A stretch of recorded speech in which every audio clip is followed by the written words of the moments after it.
Hello. हम लोग पटना के मेट्रो मेट्रो वेटिंग रूम में हम लोग आए हुए हैं। थोड़ा हम सोचते हैं कि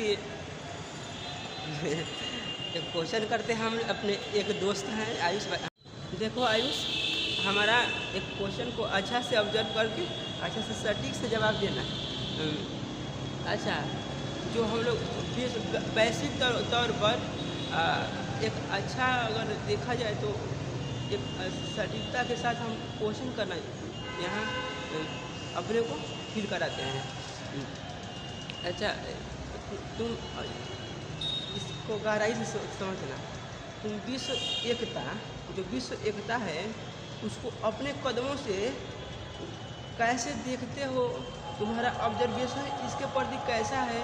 ऐसा कैसा नॉलेज शेयर करना चाहोगे जिससे कि ना एक अच्छा मैसेज संदेश कह सकते उसको संदेश पहुँचे, जिससे हम लोग की जो मतलब कि अलग परिकल्पना की भविष्य हैं उसको अच्छा से ऑब्जर्व करते हुए आगे की तरफ बढ़ें, अपने कदमों में अपने बढ़ाएं और विश्व एकता को अच्छे से समझें और उस पॉइंट को ऑब्जर्व करें और अपने जीवनों में उतारें। ऐसे कैसे समझाओगे? थोड़ा इसको अच्छा से। विश्व एकता से आप क्या समझते हैं? हाँ, मेरा कहने का मतलब यही है, विश्व एकता से आप क्या समझते हैं? विश्व एकता का अर्थ है कि सभी लोगों को एक साथ जोड़ना।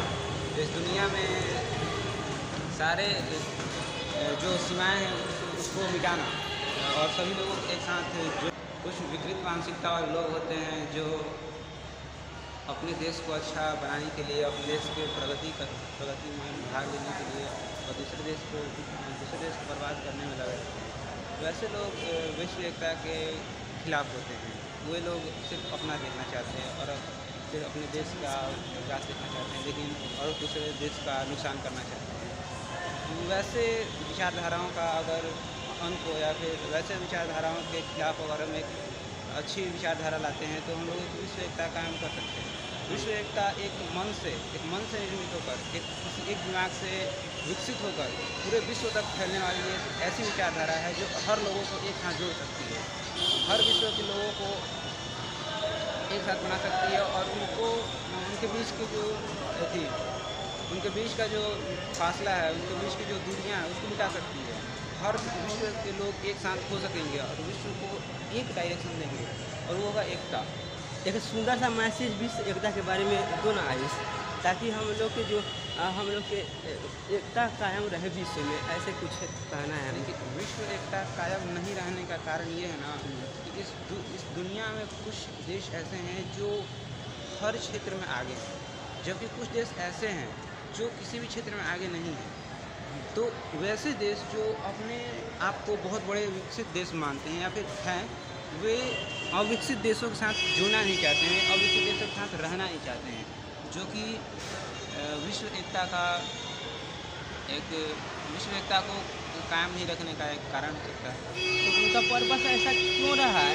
मतलब अपने को हायर के नज़रों में अपने को देखते हैं। हाँ बिल्कुल। चाहे जो, लेकिन हायर वही ना होगा जो दूसरे का सपोर्ट में रहे, सपोर्ट करता हो। नहीं, देखो सपोर्ट किसका चाहिए? हम लोग सपोर्ट उसका चाहिए ना जो बड़ा हो, जो जानता हो। आप सपोर्ट बड़े लोगों का ले सकते हैं, छोटे लोगों का सपोर्ट नहीं ले सकते हैं।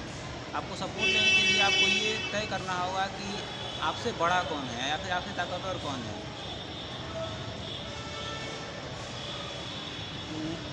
ठीक है, लेकिन मतलब ऐसे सिचुएशनों में जो देखिए रहे हम लोग का जो कंट्री का अदर कंट्री, चाहे हम लोग के कंट्री के अधिकांश समस्या में देख रहे हो वार का क्रिएशन आ रहा है।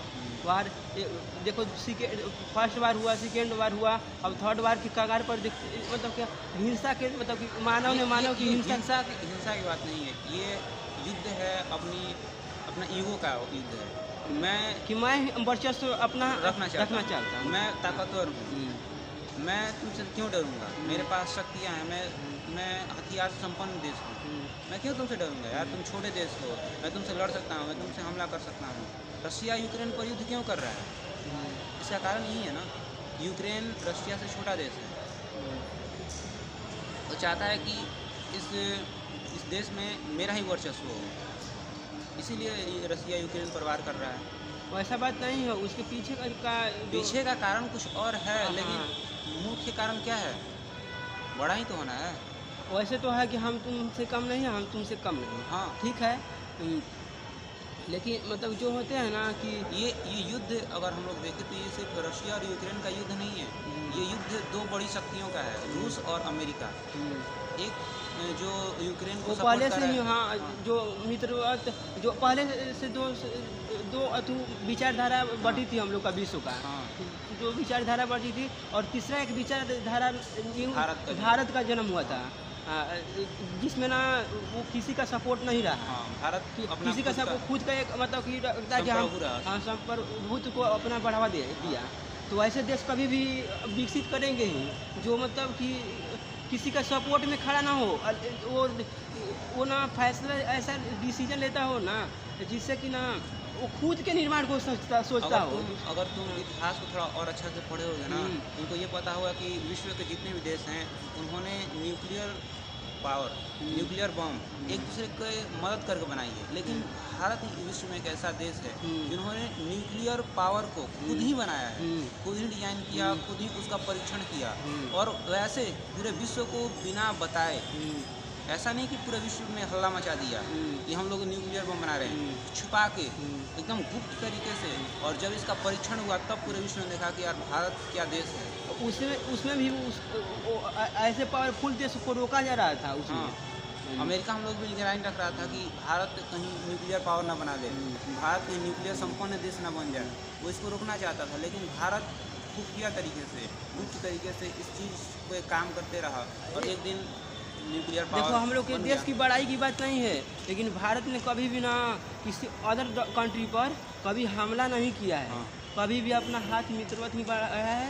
और रहा बात की ना, कभी भी असत्य को सत्य के असत्य और सत्य के बीच में देखा जाए ना, तो असत्य को ना कभी भी बढ़ावा नहीं देता। इसका कारण जानते हो क्या है? इसका कारण है भारत की एक प्राचीन और गहरी विचारधारा, वसुधैव कुटुंबकम। भारत इस पूरे विश्व को अपना परिवार मानता है, और हम लोग जानते हैं कि भारत के लोग अपने परिवार के साथ कैसा व्यवहार करते हैं। हाँ। तो वैसा विश्व के साथ व्यवहार करेंगे। तो साफा समझो ना कि एक परिवार ही विश्व को मानना ही विश्व एकता है। सही है। आयुष, तुम्हारा एक जवाब बहुत अच्छा लगा कि इस विश्व को एक परिवार ही मानना विश्व एकता है।